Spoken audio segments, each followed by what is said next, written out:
भारत में mutual fund निवेशकों का भरोसा लगातार बढ़ रहा है। अक्टूबर 2025 में एसआईपी इन्वेस्टमेंट ने एक और रिकॉर्ड बना दिया है। इस महीने मंथली एसआईपी निवेश 29,529 करोड़ रुपए के ऑल टाइम हाई स्तर पर पहुंच गया है। लेकिन सवाल यह है कि जब इक्विटी फंड्स में इनफ्लो घट रहा है, तब भी एसआईपी में ये तेजी क्यों बनी हुई है। आइए जानते हैं पूरी रिपोर्ट और एक्सपर्ट्स की राय। एसआईपी यानी सिस्टमैटिक इन्वेस्टमेंट प्लान भारतीय निवेशकों के लिए अब एक स्थिर निवेश साधन बन चुका है। अक्टूबर 2025 में एसआईपी निवेश बढ़कर 29,529 करोड़ रुपए हो गया, जो सितंबर के 29,361 करोड़ और अगस्त के 28,265 करोड़ रुपए से भी ज्यादा है। यानी लगातार तीसरे महीने एसआईपी निवेश ने नया रिकॉर्ड बनाया है। दिलचस्प बात यह है कि इसी अवधि में इक्विटी म्यूचुअल फंड्स में इनफ्लो 19% घटकर 24,690 करोड़ रुपए रह गया। इससे यह साफ झलकता है कि रिटेल निवेशक मार्केट वोलैटिलिटी से डरने के बजाय अनुशासित निवेश जारी रख रहे हैं। निवेश के साथ साथ एसआईपी खातों की संख्या में भी बड़ी बढ़ोतरी देखने को मिली है। अक्टूबर में एक्टिव एसआईपी अकाउंट्स बढ़कर 9.45 करोड़ हो गए, जो सितंबर में 9.25 करोड़ और अगस्त में 8.99 करोड़ थे। वहीं कुल एसआईपी खातों की संख्या बढ़कर 9.88 करोड़ पहुंच गई है। इस दौरान करीब 6 लाख नए खाते जुड़े, जबकि 45 लाख खाते बंद हुए।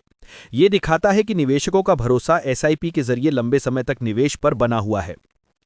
एसआईपी के तहत एसेट अंडर मैनेजमेंट भी तेजी से बढ़ा है। अब यह आंकड़ा लगभग 16.25 लाख करोड़ रुपए पर पहुंच गया है, जो सितंबर में 15.25 लाख करोड़ था। अब एसआईपी का हिस्सा कुल म्यूचुअल फंड इंडस्ट्री के एयूएम का लगभग 20.3% हो गया है। यानी हर 5 में से 1 रुपया अब एसआईपी के जरिए निवेश किया जा रहा है। मेरे एसेट इन्वेस्टमेंट मैनेजर्स इंडिया की हेड सुरेंजना बोराठाकुर ने कहा कि एसआईपी इनफ्लो की ये मजबूती ये दिखाती है कि भारतीय खुदरा निवेशक पहले से कहीं अधिक अनुशासित और समझदार हो गए हैं। उनका कहना है कि निवेशक अब बाजार के छोटे मोटे उतार चढ़ाव से प्रभावित नहीं होते, वे अपने लंबे समय के लक्ष्यों पर टिके रहते हैं। अगर कोई व्यक्ति बाजार के चक्रों के दौरान निवेशित रहता है, तो समय के साथ संपत्ति निर्माण का यह सबसे प्रभावी तरीका बन जाता है। एम्फी के सीईओ वीएन चलसानी के अनुसार अक्टूबर में मुनाफा वसूली के चलते कुल निकासी 38,920 करोड़ रुपए रही, जबकि सितंबर में यह 35,982 करोड़ थी। हालांकि इक्विटी योजनाओं का कुल एयूएम बढ़कर 35.16 लाख करोड़ तक पहुंच गया, जो पिछले महीने 33.68 करोड़ था। इसका मतलब है भले ही कुछ निवेशक मुनाफा बुक कर रहे हों, लेकिन समग्र रूप से निवेश का प्रवाह अब भी मजबूत बना हुआ है।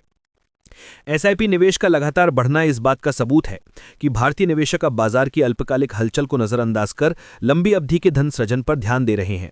ये रुझान बताता है कि म्यूचुअल फंड इंडस्ट्री में रिटेल निवेशकों का भरोसा पहले से कहीं ज्यादा मजबूत है। अगर आप भी बाजार की अस्थिरता से परेशान हैं, तो एसआईपी के जरिए नियमित निवेश आपके लिए भी एक बेहतरीन विकल्प साबित हो सकता है। तो दोस्तों, आपका क्या मानना है? क्या एसआईपी निवेशकों का यह अनुशासन आने वाले सालों में भारत को दुनिया का सबसे मजबूत रिटेल मार्केट बना देगा? अपने विचार नीचे कमेंट में लिखें। अगर आपको यह वीडियो जानकारीपूर्ण लगा हो तो इसे लाइक करें, शेयर करें और ऐसे ही फाइनेंस और मार्केट अपडेट्स के लिए चैनल को सब्सक्राइब करें। हम फिर मिलेंगे एक नए इंसाइट के साथ। धन्यवाद।